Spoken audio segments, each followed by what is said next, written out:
오늘 우리가 함께 보실 하나님의 말씀은 에스겔 31장 말씀입니다. 하나님께서 애굽에 대한 심판을 말씀하시면서 오늘은 어떠한 말씀으로 애굽에 대한 심판을 구체화하고 있느냐 하면 바로 이 아수르의 찬란한 영광에 비유하시면서 아수르와 애굽이 이와 같이 찬란한 그러한 영광을 얻게 되었지만 결국 그들의 끝은 멸망이라는 것을 분명하게 가르쳐주고 있다라는 것이죠. 하나님은 지금 아수르를 비유하실 때에도 그냥 아수르라고 말씀하시는 것이 아니라 또 어느 특정한 나무를 보여주시면서 말씀하고 있다라는 것이죠. 그러면서 동시에 하시는 말씀이 무엇이냐면 하나님께서 이 나무를 세우셨다라는 것을 분명하게 말씀하고 있다라는 것이죠. 오늘 본문 9절 말씀을 보시면 이러한 말씀을 하고 있습니다. 내가 그 가지를 많게 하여 모양이 아름답게 하였더니 하나님의 동산 에덴에 있는 모든 나무가 다 시기하였느니라 라고 말씀하고 있습니다. 하나님은 이 나무를 크게 만드셔서 많은 가지가 있게 하시고 그로 인하여서 아름다운 자태를 뽐내게 하셨다라는 것을 분명하게 말씀하고 있다라는 것이죠. 5절 말씀을 보시면 그 나무가 물이 많으므로 키가 들의 모든 나무보다 크며 굵은 가지가 번성하여 가는 가지가 길게 뻗어나갔고 라고 말씀하고 있는 것을 통해서 우리는 하나님께서 이 나무를 얼마나 큰 나무로 만드셨는지를 생각해 볼 수 있다라는 것이죠. 그렇습니다. 나무가 커지면서 그 가지가 길게 뻗어나가고 그 길게 뻗어나간 가지가 굵어졌다라는 사실을 통하여서 하나님은 이 나무를 너무나 크고 아름답고 울창하게 만드셨다라는 것을 분명하게 말씀하고 있다는 것이죠. 그러면 이 나무는 무엇이라고 말씀하고 있습니까? 오늘 보면 3절 말씀을 보시면 볼지어다 아수르 사람은 가지가 아름답고 그늘은 숲의 그늘 같으며 키가 크고 꼭대기가 구름에 닿은 레바논 백향목이었느니라 라고 말씀하고 있다는 것이죠. 이 큰 나무를 하나님께서는 레바논 백향목이라고 말씀하고 있고 이 레바논 백향목 같은 큰 나무가 바로 아수르다라는 것을 분명하게 말씀하고 있습니다. 하나님께서는 아수르를 강한 나라가 되게 하셨다라는 것입니다. 큰 나무가 되었다라는 것은 누구도 범접할 수 없는 그와 같은 세력을 얻게 되었다라는 것을 분명하게 가르쳐주고 있는 것이죠. 아수르가 강한 나라가 된 것은 순전히 자신들의 노력이나 자신들의 힘에 의해서가 아니라 하나님께서 그들을 그렇게 강하게 만들어 주셨다라는 사실을 그들은 인식하며 살아가야 했다라는 것이죠.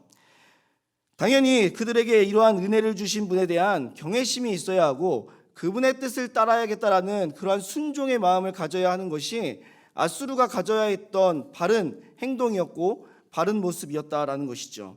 하지만 중요한 사실은 그들에게는 이러한 은혜에 대한 겸손함이 없었다라는 것입니다. 어떻게 그 사실을 알 수 있을까요? 오늘 본문 10절의 말씀이 그 사실을 우리에게 분명하게 가르쳐주고 있습니다. 오늘 본문 10절 말씀을 보시면 그러므로 주 여호와께서 이같이 말씀하셨느니라 그의 키가 크고 꼭대기가 구름에 닿아서 높이 솟아났으므로 마음이 교만하였은즉이라고 말씀하고 있습니다. 겸손하게 살아갔다라면 그래서 하나님의 뜻에 순종하며 하나님의 뜻을 이루는 삶을 살았다면 이러한 말씀을 하실 필요가 없습니다. 그런데 분명하게 말씀하고 있지 않습니까?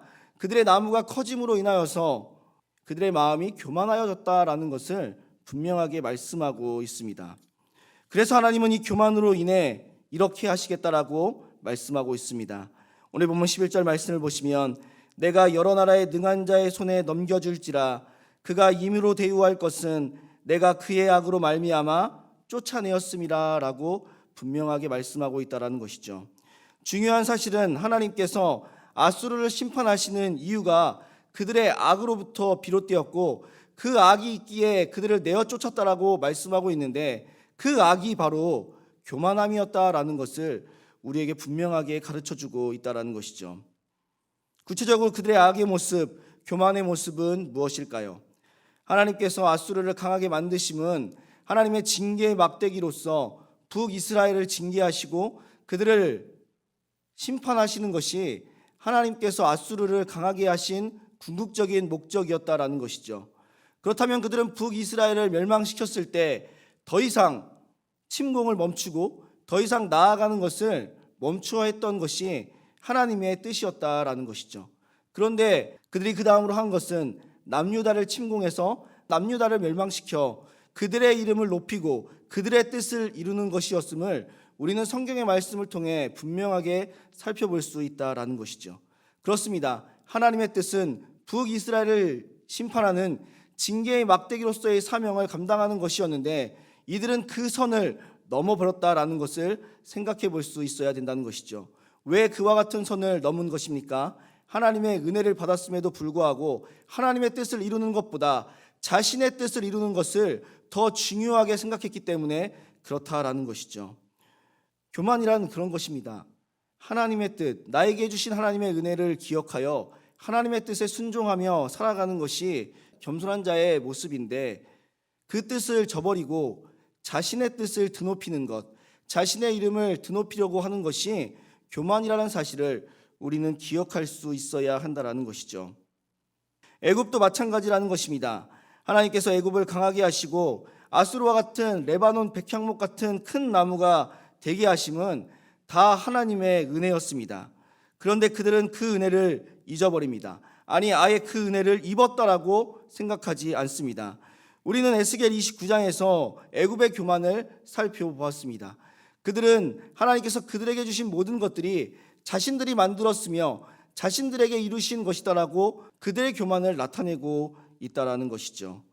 주신 분이 있음에도 불구하고 내가 했다라고 말하는 것은 하나님은 없고 다 나의 공로라고 말하는 교만에서 비롯되었음을 우리는 생각해 보아야 합니다.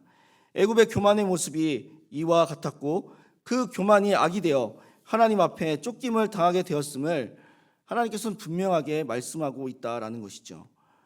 사랑하는 우리 성도님들, 오늘 본문의 말씀이 우리에게 주시는 교훈은 한 가지입니다.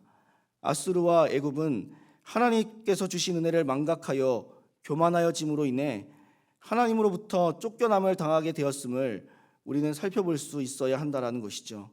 하나님께서 우리에게 은혜를 주심은 우리가 그 은혜를 힘입어 겸손한 마음으로 하나님의 뜻에 순종하고 이것이 나의 노력이나 나의 어떠한 행동의 결과가 아니라 하나님께서 주신 은혜의 선물이라는 것을 깨닫게 하시기 위해 우리에게 은혜를 주셨다라는 것을 기억할 수 있어야 합니다.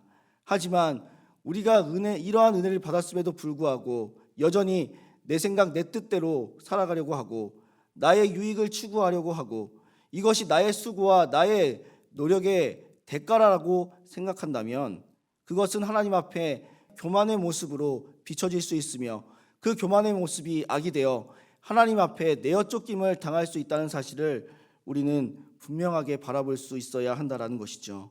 오늘도 내가 하루의 삶을 살아갈 수 있는 이유는 나의 노력이나 나의 행위가 아닌 하나님의 은혜로 비롯되었다는 사실을 기억하시고 나의 뜻을 이루기 위하여 살아가는 것이 아니라 내 이름이 높아지는 것을 위하여 살아가는 것이 아니라 하나님의 뜻을 이루어 하나님의 이름을 높이는 삶을 살아가실 수 있는 우리 모든 성도님들의 삶이 되시기를 주님의 이름으로 소원합니다.